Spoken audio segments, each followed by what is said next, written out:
Makanya ini juga akhirnya jadi ilmu madhab, ilmu tentang firqah-firqah dalam Islam,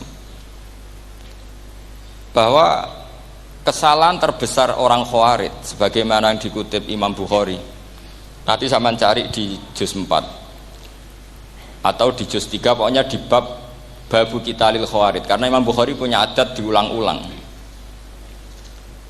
Kata Ibnu Umar yang dikutip Imam Bukhari, innahum intolaku ila ayatin nazalat fil kufar faja'aluha alal mu'minin. Orang-orang Khawarij atau kalau sekarang orang-orang radikalisme itu meneliti Quran, kemudian ketika ada kriteria manusia-manusia tertentu itu dianggap itu kenanya orang Islam, korbannya orang Islam.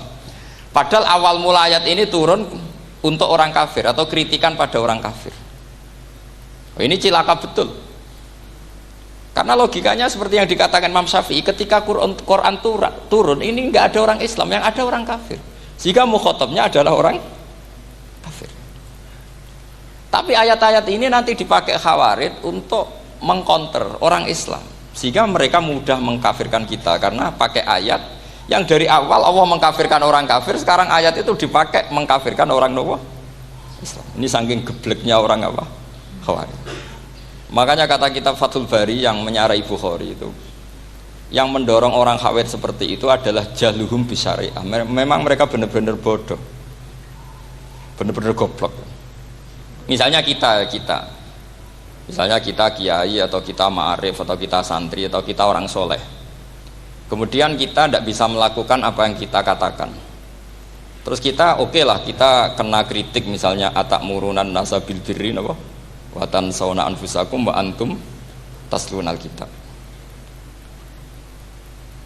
Terus kita katanya bisa ngomong tapi tidak bisa melakukan, terus dikritik dengan ayat itu mestinya tidak tepat. Karena itu asbabun nuzulnya adalah orang-orang Yahudi karena tahu bahwa sifat Rasulullah itu ada di Taurat, mereka menyuruh keluarganya itu masuk Islam, tapi mereka sendiri tidak mau Islam. Kemudian turunlah ayat atakmurunan nasa bil birri wa tansawna anfusakum wa antum taslunal kitab afala ta'qilun. Sekarang perbandingannya begini, misalnya ada orang Islam, taruh saja Zaid itu maling, ya maling, konsisten dia malingnya sampai tua. Terus menurut anda Zaid yang muslim ini, Zaid itu muslim tapi maling, jangan bilang maling tapi muslim, dia itu ya. Kemudian Zaid bilang ke anaknya, "Cung, kowe aja dadi maling, dadi santri sing soleh, sing maling bapak tok." Ndak. Ini menurut analisis usul fikih. Ngomongnya Zaid itu benar apa salah? Benar kan? Nasihatnya ya benar, ngomongnya juga benar. Kamu tidak bisa ngeritik Zaid, kamu bisa ngomong tapi tidak bisa melakukan, tidak bisa. Fa innal amra bil ma'ruf wajib, wal qawla bil ma'ruf ya wajib, wal qawla bil haqqi ya wajib. Jadi itu hal yang berbeda. Misalnya fa innal amra bil ma'rufi wajibun, memerintahkan barang baik itu baik. Wa innal qawla bil haqqi ya wajib, mengatakan yang hak itu ya wajib. Berarti Zaid tetap kena khitab, kamu harus nasihati anak secara benar, kamu juga harus ngomong hukum secara benar. Lalu ketika Zaid ngomong hukum secara benar, cung ojo maling, maling ku dosa, cung ojo nerusno profesi ini bapak maling, maling itu tidak benar. Dia berarti sudah melakukan dua kebenaran, yaitu ngomongnya benar, nasihatnya benar. Dia salah, perilakunya tetap maling. Tapi jangan karena dia maling lalu omongannya enggak salah juga, berarti salahnya malah tiga. Makanya ini pentingnya ngaji sama ulama, sama ahli usul fikih. Jadi tidak bisa dicampur adukkan. Zaid gagal dalam perilaku, tapi jangan gagal lagi di nasihat. Nanti kalau dia tidak nasihati, maka anaknya terus maling, alasannya niru bapaknya. Karena bapaknya kalau mau nasihati nanti disemprit sama santri-santri, "Pak, sampean ra oleh nasihati anake ra usah maling, sampean dhewe maling." Oh, tidak bisa, cara usul fikih itu malah yudroku kulluh, la yudroku napa? Kulluh, atau bahasa populernya al-maisur la yasqutu bil ma'sur. Misalnya kita sebagai kiai hanya bisa takrib, hanya bisa jurumiyah. Apa muda Fathul Mu'in cek abote, bulet, maknanya bulet. Kamu tidak boleh ngomong gini, "Cung, kowe sebagai muridku kudu nurut aku. Nak gurumu goblok tok takrib, kowe tok takrib wae. Gak oleh ngelangkai guru, gak sopan gitu misalnya gitu. Gak boleh gitu. Tetap kita ngomong, "Cung, kowe aja koyo aku. Kowe kudu alim Fathul Mu'in, alim Fathul Wahhab." Sama ndak bisa protes. Pak guru sendiri ndak bisa. Kebenaran tetap sebagai kebenaran meskipun kita ndak kuat melakukan atau ndak bisa melakukan. Lagi-lagi ayat itu sebenarnya ada untuk kita, untuk orang Yahudi, ta'murunan nasa bil birri wa tansawna anfusakum wa antum taslunal kitab. Sebab itu istidlal dengan Quran itu memang resikonya tinggi kalau tidak bagi mutabakhir, karena ya itu tadi, ini harus ada pengetahuan yang luas tentang asbabun nuzul, tentang kriteria. Nah, kalau terpaksa, saya katakan terpaksa, kalau terpaksa kita iktibar itu boleh, tapi itu terpaksa. Bahwa Allah mengkritik orang yang bisa ngomong tapi tidak bisa melakukan. Tapi itu secara usul fikih itu runyam. Teori ini runyam sekali, fatal. Sampai lihat tuh di kitab Bajuri atau di kitab-kitab fikih yang lain. Ketika Shahibil Burdah atau Shahibil Bur'ah itu yang Imam Busiri itu, Muhammad bin Busiri itu. Niku salah nama tapi kadung populer. Jadi sebetulnya Imam Busiri itu Shahibil Bur'ah, bukan Shahibil Burdah, tapi kadung terkenal Burdah, kita ikut-ikutan apa? Burdah. Imam Busiri itu ngeluh, saya ini orang yang banyak kesalahan. Di antara salah saya adalah saya bisa ngomong tapi tidak bisa melakukan. Yaitu saya ngomong misalnya orang supaya tahajud, saya tidak tahajud. Saya ngomong orang supaya sholat sunat, saya tidak pernah sholat sunat. Itu sarahnya itu yang menyarai itu kan Imam Bajuri itu yang sarah Burdah. Itu mengkritik begini. Kalau Anda ngendikan itu fi ma'radi dzammin nafsi, yaitu dalam konteks Anda mengkritik diri sendiri, oke. Tapi omongan Anda salah. Karena secara usul fikih fatal. Fatalnya begini. Misalnya saya nggak pernah tahajud, ya mungkin itu nyata, mungkin itu nyata. Apakah kemudian saya tidak boleh mengatakan at-tahajjudu sunnatun? Apa saya diwajibkan diam hanya karena saya tidak pernah tahajud, terus saya seorang kiai yang haram mengatakan at-tahajjud sunnatun? Saya harus tetap mengatakan kalau tahajud itu sunnah. Saya kalau punya santri terus saya bilang, "Cung, napas nganggur yuk tahajud itu sunat." Karena mengatakan kebaikan pasti bagian dari kebaikan itu sendiri. Makanya kata Imam Bajuri, "Fakaifa yakunul amru bil ma'rufi mazmuman." Bagaimana mungkin sesuatu yang jelas baik karena memerintahkan kebaikan mazmuman menjadi sesuatu yang tercela hanya karena yang mengatakan tidak melakukan. Fa innal fi'la ya amrun wal hukmu ya amrun akhar. Itu beda. Jangan karena Anda tidak minum teh karena diabetes, terus Anda kalau ada tamu tidak disuguhi teh. Karena saya sendiri tidak minum teh. Wah ya repot kalau gitu. Nah, itu lagi-lagi tadi orang Khawarij salah ketika mengartikan ayat yang harusnya objek kritiknya itu orang kafir, kemudian karena Quran lama sekali dibaca orang Islam sampai orang itu lupa kalau Quran awalnya turun diantaranya adalah membenahi akidahnya orang kafir, sehingga korbannya orang Islam. Itu mirip seperti cerita kita ya, santri-santri itu kalau punya musuh itu baca Hizib Nasor. Dulu pengarang Hizib Nasor itu musuhnya orang fasik, sehingga dihizib. Santri ora duwe musuh wong fasik, duwene kancane dhewe, akhirnya kancane yang kena hizib. Nah ini penting saya aturkan ya, sama seperti itu. Lama sekali Quran itu hanya dibaca orang Islam dan komunitasnya Muslim, sehingga seakan-akan semua kritikan Quran itu pada orang nopo Islam. Padahal jelas Quran ada kul ya ayyuhal kafirun. Jelas mukhatabnya orang kafir. Sabda kata lakum dinukum waliyadin. Nah ini penting kalau aturakan. Makanya kalau melihat itu, Quran jelas bisa difahami orang kafir. Bahkan banyak orang kafir yang menjadi Muslim karena faham maknanya apa? Faham maknanya Quran. Itu jelas sekali. Itu masyhur sekali dialeknya Nabi dengan Walid bin Mughirah, dengan Utbah, dengan Banyak sekali termasuk dengan Abu Jahal, dengan Abu Lahab. Bahkan orang-orang kafir Quraisy itu menyewa namanya Musailamah Al-Kadzab. Kalau di sini umumnya baca Musailamah apa Musailimah? Trennya di sini. Pakai fathah ya. Oh, itu entah ya, nggak tahu saya yang masalah yang mana itu kan, karena memang kalau dalam ilmu riwayat itu sekali salah baca itu kasus betul, kayak Sa'id bin Musayyab atau Sa'id bin Musayyib itu ketika beliau sugeng itu kalau dipanggil Sa'id bin Musayyab itu marah besar, karena maknanya Sa'id al-Musayyab itu yang ditawan. Makanya beliau bilang sayyabatni Irak wa anal Musayyib. Orang Irak mengatakan saya ini ditawan, sebenarnya saya yang menawan mereka.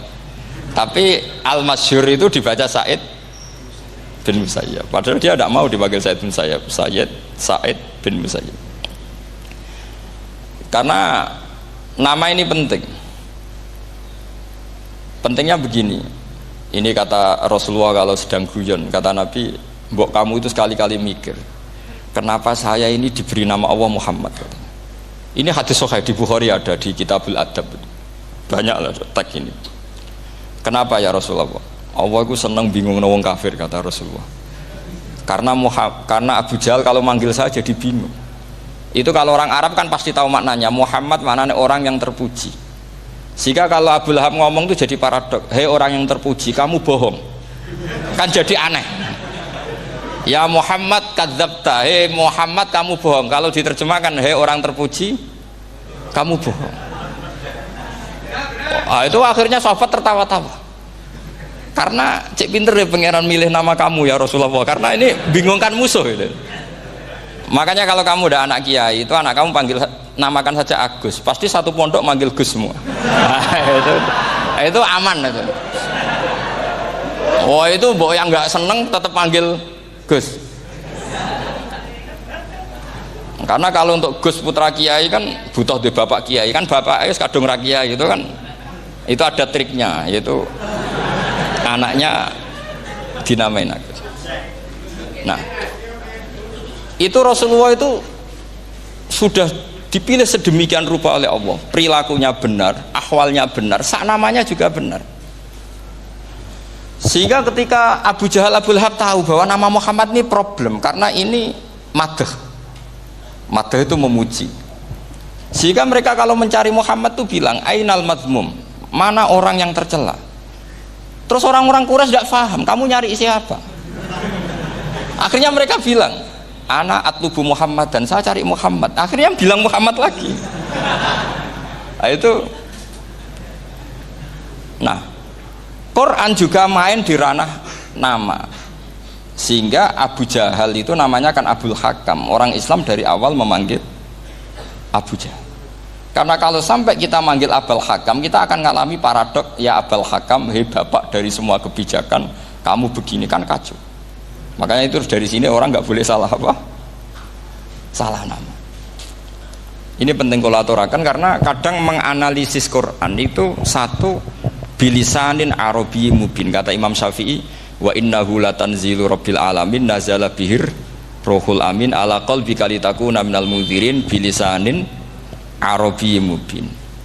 Di antara, kata Imam Syafi'i ini, di antara aturan pokok memahami Quran adalah dia malian bil arabiyah, dia sangat-sangat menguasai bahasa Arab. Itu masyhur dalam dialek Imam Syafi'i.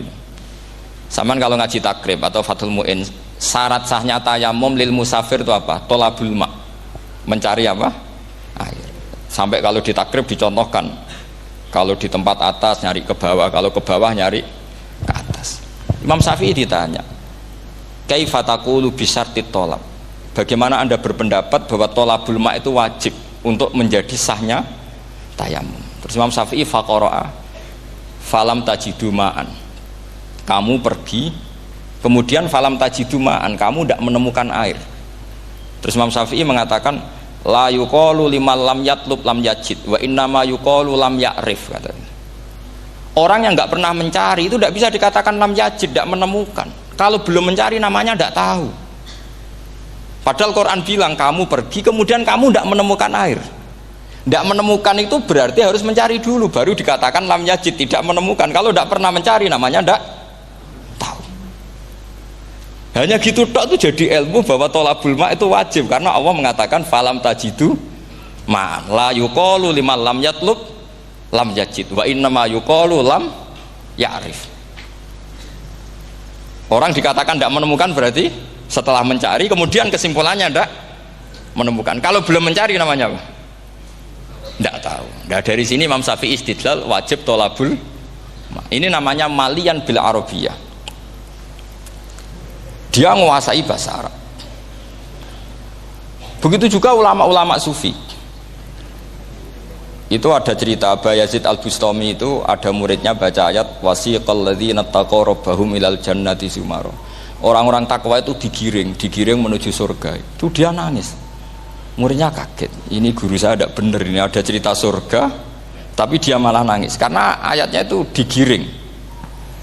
Terus kata Abu Yazid, mereka itu di mana saja, masa ke surga aja butuh digiring?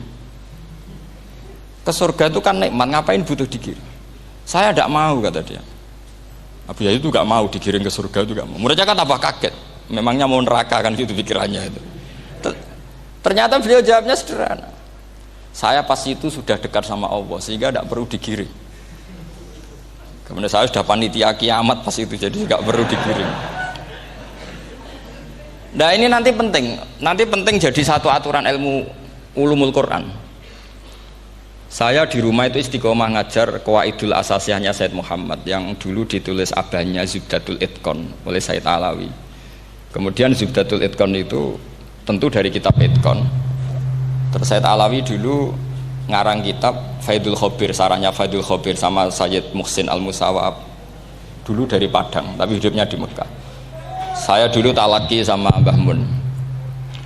Itu ternyata ada ayatnya, innal muttaqina fi jannati wa nahar fi maq'adi sidqin 'inda malikim muqtadir. Sekarang sampean saya tanya, menurut Anda semua orang kena hisab enggak? Enggak, sampean jawab saja. Menurut Anda ketika di mahsyar semua orang kena hisab apa enggak?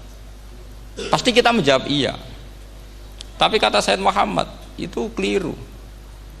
Enggak kebayang orang seperti Nabi kena hisab. Pasti yang kena hisab itu orang-orang yang nggak jelas. Nah, misalnya Nabi jelas baiknya, harusnya ya langsung nggak kena hisab. Karena tidak mungkin seorang saksi kok diaudit, tidak mungkin. Lo saksi itu di pengadilan kan nggak tersangka, nggak terdakwa, dia tidak boleh diintervensi oleh hakim. Nah, Rasulullah ketika kiamat, ketika fil mahsyar, fi faslil qada itu jelas. Fa kaifa idza ji'na min kulli ummatin bisyahidi wa ji'na bika ala haula'i syahida. Rasulullah sudah dekat Allah, pas mahsyar itu ada Allah, ada Rasulullah, ada Jibril. Kemudian Nabi itu mengidentifikasi. Ditanya sama Allah, bener mat ini umatmu? Ya, niki umatmu ya. Kalau yang enggak jelas ya Nabi lama jawabnya. Makanya kamu jangan jadi orang enggak jelas. Nah, itu kalau sekali enggak jelas itu Nabi lama sekali jawab. Nah, artinya begini, yang kena hisab itu meskipun kata Said Muhammad, meskipun Dhahirul Quran itu menetapkan asbata umumal hisab, tapi zahirnya Quran yang sama juga menafikan hisab. Itu karena nggak mungkin, nggak kebayang kita malaikat berani menghisab afdalul khalqi. Sama bisa bayangkan malaikat mengaudit Rasulullah SAW. Ahabbal khalqi ilallah. Kepen cilaka mencit ya. Wong jejer Allah kabeh dinten audit sudah indah. Fa kaifa idza ji'na min kulli ummatin bisyahidi wa ji'na bika ala haula'i syahida. Lalu mungkar nakir juga sama. Sampean bisa bayangkan mungkar nakir tanya Nabi Muhammad. Tesnya susah. Karena kalau Rasulullah terus ditanya, "Waman nabiyuka?" Wah, itu kan bisa kiamat itu.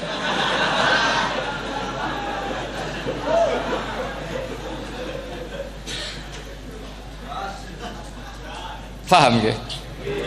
Makanya kata Said Muhammad, ini kan teman-teman tanya, piye carane alim tafsirnya saja, sarannya satu hafal Quran, dua hafal Sahih Muslim, tiga semua orang sudah mati, tinggal kamu yang alim. Nah, itu mesti aman itu.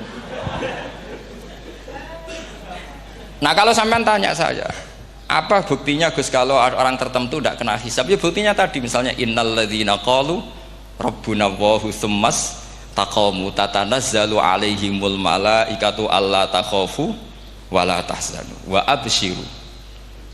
Mungkar nakir adalah malaikat penakut membawa ketakutan. Sementara para wali ini jelas malaikat kena konstitusi. Malaikat harus mengatakan ke para wali alla takhafu wala tahzanu. Padahal Nabi tentu sayyidul au. Para wali saja malaikat kena aturan kamu harus bilang Allah takhafu wala tahzanu wa absyiru. Hei para wali, kamu jangan susah, jangan gentar, kamu harus gembira.